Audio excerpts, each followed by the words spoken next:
Hello, I'm Irene. I'm involved in the Words of Winter Planning Committee.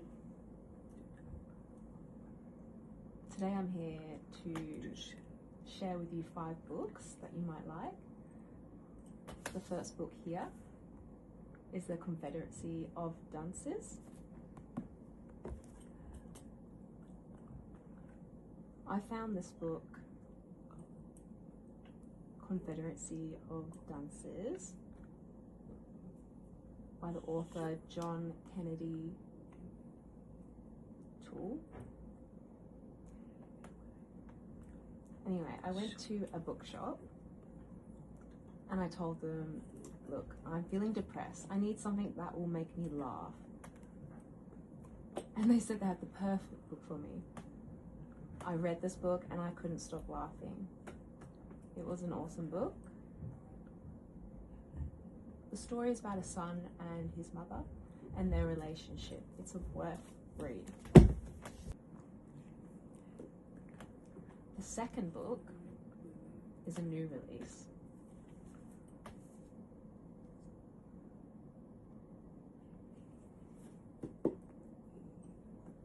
The author is Elizabeth Strout. The title is The Things We Never Say.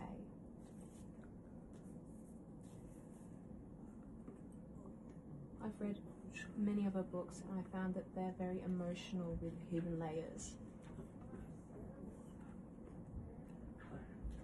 This is the most recent one of her books,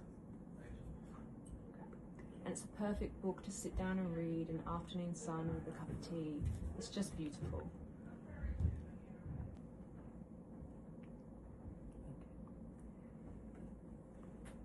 The third book, this one here.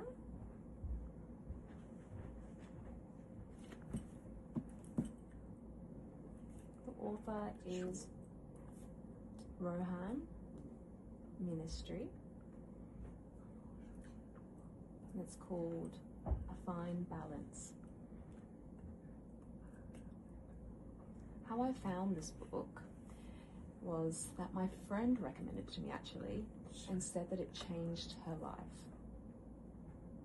I was curious about that myself. I read it and thought, wow, that's quite heavy. It's about people living in India through poverty and facing barriers every day. At the same time, the story shows how they responded to adversity in a positive and negative ways. And I thought, yeah, the story was very touching. The fourth book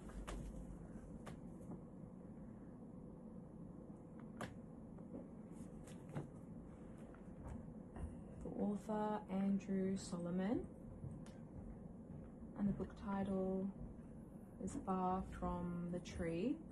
You know that famous saying or quote, the apple doesn't fall far from the tree. This is slightly different. This book is about people with disabilities and their experience growing up.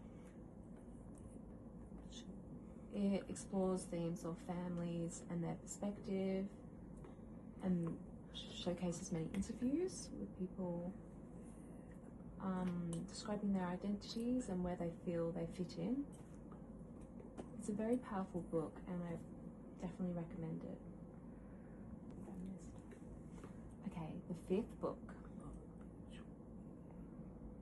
This is a good book to explore a journey.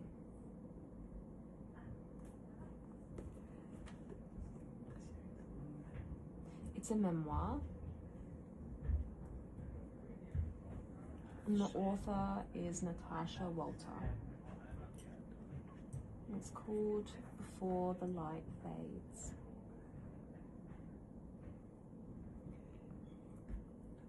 Natasha is a feminist and she's involved a lot in advocacy, and so is her family, and it goes back generations. They have a strong history. The story starts with her mum's passing. She did take her own life. And the writer, Natasha, she is just questioning life and what's happened, and also dealing with grief herself. So it's a really beautiful story, and it takes you on a wonderful journey.